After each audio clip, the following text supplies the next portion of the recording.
சேர்ந்தே இருப்பாங்க. 2 பேருக்குள்ள ஒரு அட்ராக்ஷன் இருக்கும். ஏன்னா ஏதோ ஒரு அன்பு அவங்கள வந்து இணைச்சிருக்கும், ஈர்த்துக்கிட்டே இருக்கும். இப்போ உதாரணத்துக்கு ஒரு மேக்னெட் எடுத்துக்கோங்க. அந்த மேக்னெட்டில் வந்து பார்த்தீங்கன்னாக்கா நார்த்து போல் சவுத்து போல் இருக்கும், ஓகேங்களா? அப்போது நார்த்து போலும் ஒட்டாது, ரிப்பிள் பண்ணும். சவுத்து போலும் ஒட்டாது, ரிப்பிள் பண்ணும். இந்த விஷயம் எங்கே பொருந்தும் அப்படின்னாக்கா எதிரிக்கிட்ட பொருந்தும். எதிரி யார் எதிரினாக்கா, எனக்கு ஒருத்தன் எதிரி இருக்கான்னு வச்சுக்கோங்களேன். அந்த எதிரியை நான் எப்படியாவது ஜெயிக்கணும் அப்படின்னு நினச்சேன்னாக்கா அவன் என்னெல்லாம் டாக்டிக்ஸ் பண்ணுறான், அவன்கிட்ட என்னெல்லாம் நாலேஜ் இருக்கோ அதெல்லாம் நானும் படிப்பேன், நானும் கற்றுப்பேன், நானும் தெரிஞ்சுப்பேன், நானும் புரிஞ்சுப்பேன், அவனை ஜெயிக்கணும்னு பார்ப்பேன்.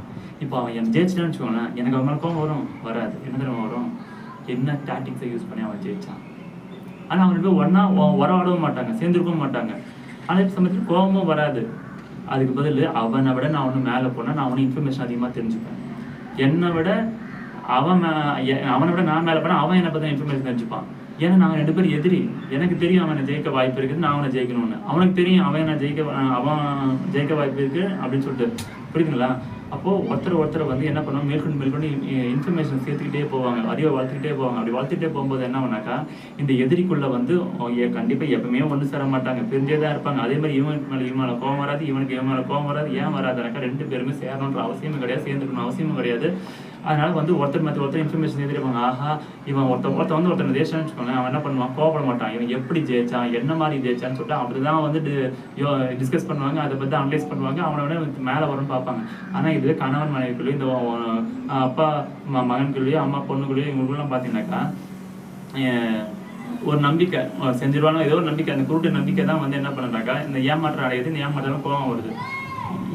இது வந்து நார்த் போல் சவுத் போல் ஒரு எக்ஸாம்பிள் சொன்னோன்னா இது வந்து எதிரிக்குள்ள நடக்கும். ஆனால் எதிராளினா எதிரி நிற்கிற நபர். இப்போ வந்து கணவன் மனைவின்னு எடுத்துக்கோங்க. அவங்க வந்து பார்த்தீங்கன்னாக்கா நார்த்து போலும் சவுத்து போலும் தான், ஓகேங்களா? நார்த்து போலும் சவுத்து போலும் தான். ஆனால் அவங்க ஒட்டிக்கிட்டு இருக்க மேக்னெட் கிடையாது, ஓகேங்களா? அவன் ஒட்டிக்கிட்டு இருக்க மேக்னெட் கிடையாது. அவங்க எந்த மாதிரி மேக்னெட்னாக்கா மேக்னெட்டிக் ஈக்குலிபிரியம் ஒன்று இருக்குது. என்னன்னாக்கா வடதுருவம் தென்துருவம் 2ம் சேர்ந்து அட்ராக்டும் பண்ணும், ரிப்பிளும் பண்ணும். அதாவது ஒன்னோட ஒன்று வந்து ஈர்க்கவும் செய்யும், விளக்கவும் செய்யும், ஓகேங்களா? அட்ராக்டும் பண்ணும், ரிப்பிளும் பண்ணும். அப்போ இந்த இந்த இந்த இந்த மோஷன் இருக்குல்ல, இந்த மோஷன் வந்து விளக்கையும் விட்டுறாது, ஒட்டிக்கவும் செய்யாது. இதுதான் கணவன் மனைவிக்குள்ள இருக்கிற வரது. இவங்களுக்குள்ள ஒரு ஈர்ப்பு இருந்துகிட்டே இருக்கும், அதே சமயம் ஒரு ரிப்பிள் இருந்துகிட்டே இருக்கும். அப்போ என்ன ஆகுனாக்கா இந்த மாதிரியான ரிலேஷன்ஷிப், அதாவது ஒருத்தருக்கு ஒருத்தர் விட்டு கொடுத்து, ஆனால் யாரோ ஒருத்தர் ஏதோ சொன்னாலும் விட்டு கொடுத்தே போனாங்கன்னா இந்த பயணம் வந்து நல்லபடியாக போயிட்டே இருக்கும். ஆனால் நானும் விட்டு தர மாட்டேன், நீயும் விட்டு தர மாட்டேனாக்கா பிச்சுக்கிட்டு போகிறேன்.